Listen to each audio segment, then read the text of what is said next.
Lord. ఈరోజు దేవుని వాక్యము లోకా శుభవార్త 12వ అధ్యాయము 19వ వచనాన్ని మనం చదివినట్లయితే, నా ప్రాణంతో ప్రాణమా, అనేక సంవత్సరములకు విస్తారమైన ఆస్తి నీకు సమకూర్చబడి ఉన్నది, సుఖించుము, తినుము, త్రాగుము, సంతోషించుమని చెప్పుకొందును అనుకునేను. అయితే దేవుడు వెర్రివాడా, ఈ రాత్రి నీ ప్రాణమును అడుగుచున్నారు, నీవు సిద్ధపరిచినవి ఎవనివగునని అతనితో చెప్పాను. నిజమే కదా. ఈరోజు ధనవంతులైన వారిని మనం చూస్తున్నామండి. సమాజంలో, లోకంలో ధనవంతులైనటువంటి వారిని మనం చూస్తున్నాం. వారికి భూఫలాలు ఉన్నాయండి, భూములు ఉన్నాయి, ఆస్తులు ఉన్నాయి, డబ్బులు ఉన్నాయి, వజ్రాలు, వైడూర్యాలు, బంగారం, వెండి అన్ని వాళ్ళకు ఉన్నాయి. కానీ వాళ్ళకి అన్ని సమస్తం ఉన్నా కానీ లేనోడికి గుప్పెడి అన్నం కూడా పెట్టలేనటువంటి స్థితిలో చాలా మంది ఉన్నారండి. అంటే డబ్బున్నవాడు పేదవాడిని చూడలేనటువంటి స్థితిలో మన సమాజం, మన దేశం ఉండిపోతా ఉందండి. ఈరోజు దేవుడు ఏమంటున్నాడంటే, నీకున్న ప్రతిదీ అన్ని నీకు ఉండొచ్చు, కానీ ఒక దినాన్న ఎవరు వెర్రివాడా, ఈ రాత్రి నీ ప్రాణాన్ని నేను అడుగుతున్నాను అని దేవుడు చెప్తా ఉన్నాడు. అన్నీ ఉండి దేవుణ్ణి మనం సంపాదించుకోకపోతే ఆ జీవితం వ్యర్థమైపోతుందండి. కాబట్టి మనము దీపం ఉండగానే విల్లు చక్కబెట్టుకోవాలని దేవుని యొక్క వాక్యము తెలియజేస్తుంది. కాబట్టి ధనవంతులైనటువంటి వారందరూ కూడా అన్ని ఉండొచ్చు, కానీ దేవుడు లేకపోతే ఆ జీవితం వ్యర్థం. కాబట్టి మనం అందరం దేవుని యందు విశ్వాసం ఉంచి, నమ్మకం ఉంచి, మనకున్నటువంటి ఖ్యాతి కానీ, మనకున్న గౌరవాలు కానీ, మనకున్న ప్రజాబలం కానీ ఏది నిన్ను రక్షించదు. దేవుడు ఈ రాత్రి రమ్మంటే వెంటనే నువ్వు అన్ని విడిచిపెట్టి వెళ్ళిపోవాలి. కాబట్టి ఈ వాక్యం వింటున్నటువంటి లైవ్ లో నా తోటి సహోదరులందరికీ తెలియజేస్తున్నాను, నువ్వు పురుషుడు అయినా స్త్రీ అయినా నీకు ఒక విన్నపాన్ని నేను తెలియజేస్తా ఉన్నాను. బ్రతుకున్న 4 రోజులైనా నీ పక్కోడు సరిగా వాడు బ్రతుకు బాగోకపోతే వాడికి హెల్ప్ చేయడం నేర్చుకోండి. నీకున్న దాంట్లో కొద్దిగా వాడు పెట్టడాన్ని నేర్చుకోండి. మరి అనేక మందిని మీరు ఆదరించండి. దేవుడు ఖచ్చితంగా నిన్ను, నీ కుటుంబాన్ని ఆదరిస్తాడు. ఈ ఛానల్ని సబ్స్క్రైబ్ చేయండి. అయితే మనం ఇంకా దేవుని వాక్యంలో మనం లోతుగా ఆలోచన చేస్తే, లాజరు ధనవంతుడి గురించి మనం చూస్తాం. ధనవంతుడు ఈ భూమి మీద ఉన్నప్పుడు మరి తినుము, త్రాగుము, సుఖించుము నా ప్రాణమని హ్యాపీగా చెప్పుకున్నాడు. కానీ మరి లాజరు భూమి మీద ఉన్నప్పుడు చాలా భేదవాడిగా, ఏమీ లేనివాడిగా ఉన్నప్పుడు ధనవంతుడు మరి ఆయనకు కావలసినంత విస్తారమైనటువంటి పంట ఉంది, రొట్టెలు తింటూ మరి బల్ల మీద నుంచి విసురుతూ ఉన్నాడు. విసురుతూ ఉంటే కింద ఉన్న కుక్కలు లాజరు యొక్క కురుపులను నాకుతున్నటువంటి పరిస్థితి, ఆ యొక్క పాఠం మనందరం నేర్చుకున్నాం. ఆ వాక్యం అందరికీ తెలిసిందే.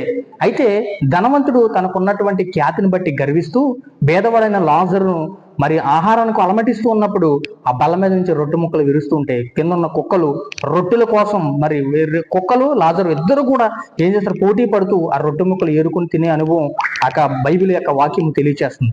ఈరోజు మనము చూస్తే కనుక భేదవాళ్ళని మనం కనికరించినప్పుడు ఖచ్చితంగా దేవుడు నిన్ను, నీ కుటుంబాన్ని కనికరిస్తాడు. ఈరోజు ఈ లైవ్ వింటున్నటువంటి నీవు ఎంతమంది అయితే లాజరు మరి ధనవంతుడు విసిరే ఆ రొట్టె ముక్కలు తింటూ తన ప్రాణాన్ని ముందుకు కొనసాగించేవాడు. అయితే ఇక్కడ ధనవంతుడు చనిపోయాడు, లాజరు కూడా చనిపోయాడు, ఇద్దరూ చనిపోయారు. లాజరు అబ్రహాము యొక్క విశ్వాసులకు తండ్రి అయిన అబ్రహాము యొక్క కుడి రొమ్మును ఆనుకొని ఉన్నాడని వాక్యం తెలియజేస్తుంది. ధనవంతుడు పాతిపెట్టబడ్డాడు. అతడు నరకములో వేతన పడుతూ కేకలేస్తూ అగ్నిలో కాలుతా ఉన్నాడు. దీనిని బట్టి ఈ లైవ్ చూస్తున్నటువంటి మరి దేవుని పిల్లలైనటువంటి వారు, మరి దేవుని అంగీకరించిన వారు ప్రతి ఒక్కరికి నేను తెలియజేస్తున్నటువంటి విషయం ఏంటంటే, నరకము పరలోకము రెండూ ఉన్నాయని మీకు తెలియజేస్తా ఉన్నాను. నీ భూమి మీద నీ ఆత్మ ఉన్నంత కాలం నువ్వు నీ ధనాన్ని గురించి వెతికిలాడుకో, నీకున్న పేరు ప్రఖ్యాతల గురించి వెతికిలాడుకో, నీకున్న జనబలగం గురించి వెతికిలాడుకో, నీకున్న ఖ్యాతుల గురించి, అందం గురించి, నీకున్న పేరు ప్రఖ్యాతల గురించి ప్రాకులాడు. కానీ నీ భూమి మీద నీ ఆత్మ ఉన్నంత కాలం ప్రభువుని అంగీకరించిందా లేదా అనేది ఆలోచించేసుకో. ఎందుకు అంటే లాజరు పరలోకానికి వెళ్ళాడు, ధనవంతుడు నరకలోకంలో యాతన పడతా ఉన్నాడు. విపరీతం కాలిపోతా ఉంది, శరీరం అంతా కాలిపోతా ఉంది, కేకలు తట్టుకోలేనటువంటి బాధ, ఇవన్నీ నరకములో ఆత్మ నలిగిపోతా ఉంది, కాలిపోతా ఉంది. ఈ బాధ అనుభవించలేనని కేకలేస్తా ఉన్నాడు ధనవంతుడు. మరి రోజు నీ ఆత్మీయ జీవితంలో యేసు ప్రభువుని అంగీకరించి వాక్యానుసారంగా జీవిస్తా ఉన్నావా? పరలోకం వెళ్ళాలనేటువంటి తృష్ణ లాజరు వలె నువ్వు కలిగి ఉన్నావా? లాజరు దేవుని యొక్క పరలోక రాజ్యంలో హ్యాపీగా ఆయన ఉండగలిగాడు. అబ్రహాం యొక్క కుడి రొమ్మున ఆనుకొని ఉన్నాడు. ఈ రోజు ప్రభువైన యేసును నువ్వు ఆనుకోగలవా? రాకడలో ఎత్తబడగలిగినటువంటి అనుభవంలో నువ్వు ఉన్నావా? ఈ రోజు నువ్వు ధనవంతుడి వలె కాకుండా లాజరు వలె దీనత్వం కలిగి ప్రభువును అంగీకరించి ప్రభు యొక్క రాజ్యంలో నీవును నీ కుటుంబం ఉండాలని, ఆ రాకడలో ఎత్తబడాలని మీ అందరికి నేను తెలియజేస్తా ఉన్నాను. యావత్ ప్రపంచం అంతా కూడా యేసుక్రీస్తే నిజమైన దేవుడు, ఆయనే నిజ రక్షకుడు.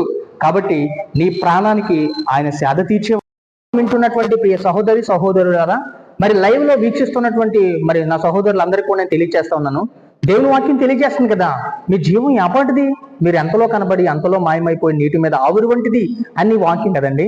మరి గుజరాత్ లో అనుకోకుండా జరిగినటువంటి సంఘటన మనందరికీ తెలిసిందే. అనుకోకుండా ఫ్లైట్ కూలిపోవడం మనందరికీ తెలుసు. అనేకమైన వందల మంది మరి మరణించినట్లు కూడా మనం చూస్తా ఉన్నాం కదండి. మన జీవం ఎంతండి, అంతలో కనబడి అంటనే ఆవిరైపోయే బ్రతుకులు మన గ్యారంటీ లేని జీవితాలండి. మరి అందులో ఎంతో మంది దేవుణ్ణి నమ్ముకోకుండా మరి మరణించిన వారు చాలా మంది ఉంటారు కదా. ప్రియ సహోదరి సహోదరుడా, ఈ రోజు మన యొక్క జీవితం, మన మరణం దేవుని దృష్టికి చాలా విలువగా ఉండాలని దేవుని యొక్క వాక్యము తెలియజేస్తుందండి. కాబట్టి ఈ రోజు ధనవంతుని లాజరును మనం చూసినప్పుడు, ధనవంతుడు ఈ లోకంలో విర్రవీగిపోయాడు. విపరీతంగా నాకేంటి, నా ప్రాణానికి అనేకమైన సంపద ఉంది, తినొచ్చు, తాగొచ్చు, తిరగొచ్చు అనుకున్నాడు. లాస్ట్ కి నరకపాలైపోయాడు. మరి లాజరు మనం చూస్తే పరలోకములో పరదేశంలో ఆయన ఉన్నట్లుగా మనం చూస్తా ఉన్నాం. ప్రియ సహోదరి సహోదరుడా, మీరందరూ వాక్యానుసారంగా ఉండాలని, వాక్యానుసారంగా జీవించాలని, దేవుడిచ్చే ఆ పరలోకంలో మనందరం చేర్చబడాలని మీ అందరూ తెలియజేస్తూ ఈ మాటలు ముగిస్తూ ఉన్నాను. ఈ ఛానల్ సబ్స్క్రైబ్ చేయండి, షేర్ చేయండి, కామెంట్ చేయండి, బెల్ ఐకాన్ క్లిక్ చేయండి. మీ అందరికీ నా యొక్క హృదయపూర్వకమైనటువంటి వందనాలు. అందరికీ ప్రైజ్ లార్డ్.